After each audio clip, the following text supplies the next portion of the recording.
क्या कभी सोचा है कि एक सिंपल सा स्नैक एक्सपेरिमेंट हमारे प्लैनेट को बनाने वाली जबरदस्त ताकतों के बारे में बता सकता है? चलिए पता लगाते हैं कि कैसे फ्रॉस्टिंग और क्रैकर्स जियोलॉजी के कुछ सबसे बड़े राज खोल सकते हैं।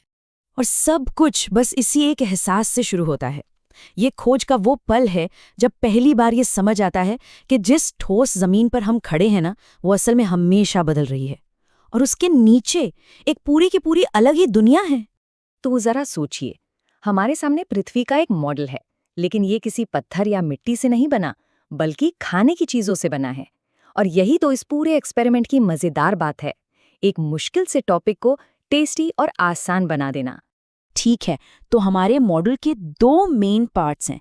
सबसे पहले ये गाढ़ी क्रीमी फ्रॉस्टिंग, ये दिखाती है पृथ्वी के गरम और नरम मैंटल को। और ये ग्राहम क्रैकर्स, ये है हमारी विशाल टेक्टोनिक प्लेट्स, मतलब धरती के वो बड़े बड़े टुकड़े जिन पर हमारे सारे कॉन्टिनेंट्स और ओशंस टिके हुए हैं।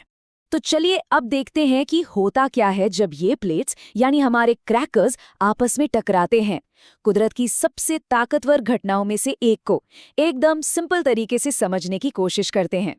देखिए, जब दो प्लेट्स एक दूसरे पर प्रेशर डालती हैं तो उनके पास ऊपर उठने के अलावा और कोई चारा नहीं होता। प्रेशर इतना ज्यादा होता है कि जमीन मुड़ने लगती है, ऊपर की तरफ उठने लगती है।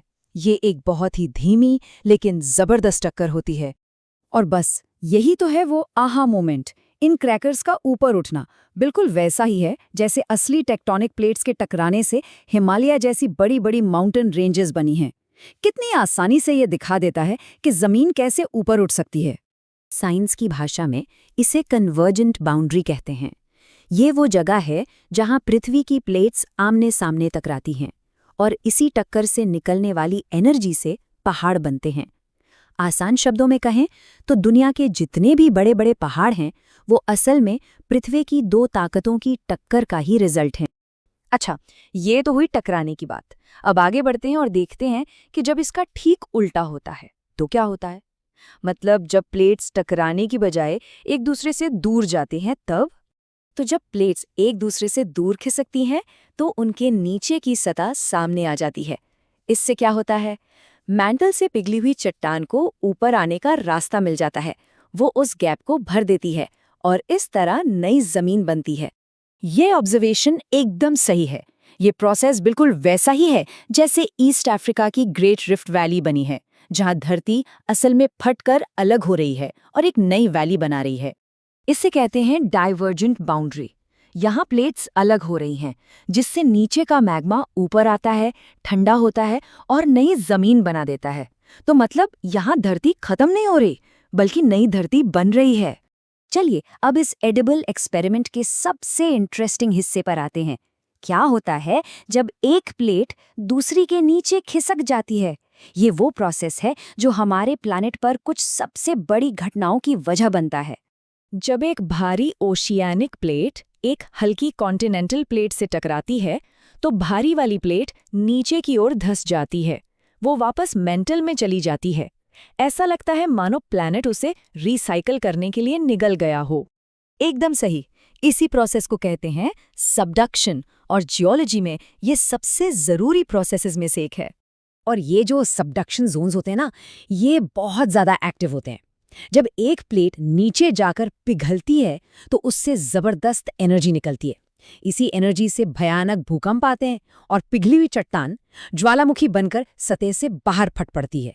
तो इन सारी अलग अलग मूवमेंट्स को देखने के बाद एक बहुत बड़ी सच्चाई सामने आती है, वो एहसास कि हमारा प्लैनेट कोई शांत या स्थिर जगह नहीं है। और यही सबसे जरूरी बात है। भले ही हमें महसूस ना हो, लेकिन हमारे पैरों के नीचे की जमीन हमेशा बहुत ही धीमी स्पीड से मूव कर रही है। कॉन्टिनेंट्स खिसक रहे हैं, पहाड़ ऊंचे उठ रहे हैं और समुंदर फैल रहे हैं। इस लगातार मूवमेंट के नतीजे बहुत बड़े हैं। इसी धीमी चाल से पहाड़ बनते हैं, घाटियां बनती हैं और पुरानी जमीन वापस मेंटल में रिसाइकिल हो जाती है। और हाँ, भूकंप और ज्वालामुखी जैसी बड़ी बड़ी घटनाएं भी इसी प्रोसेस का हिस्सा हैं। ये लाइन पूरे सबक का निचोड़ है। ये हमें याद दिलाती है कि हमारे प्लैनेट की सतह पर होने वाली लगभग हर बड़ी जियोलॉजिकल घटना का सोर्स एक ही है, टेक्टोनिक प्लेट्स की लगातार मूवमेंट। आखिर में ये समझना सबसे जरूरी है कि पृथ्वी कोई बेजान पत्थर नहीं है। ये एक जिंदा, सांस लेती हुई सिस्टम की तरह है, जो हर पल खुद को बदल रही है, नया आकार दे रही है। ये एक ऐसा प्रोसेस है जो अरबों सालों से चल रहा है और आगे भी चलता ही रहेगा। और ये सब हमें एक बहुत बड़े सवाल के साथ छोड़ जाता है। अगर धरती हमारे पैरों के नीचे हमेशा ऐसे ही हिलती रही, तो आज से 20 करोड़ साल बाद हमारा ग्रह कैसा दिखेगा? क्या नए कॉन्टिनेंट्स बनेंगे? क्या नए समंदर खुलेंगे? ये एक ऐसा सवाल है जो हमें जियोलॉजिकल टाइम के विशाल पैमाने का एहसास कराता है।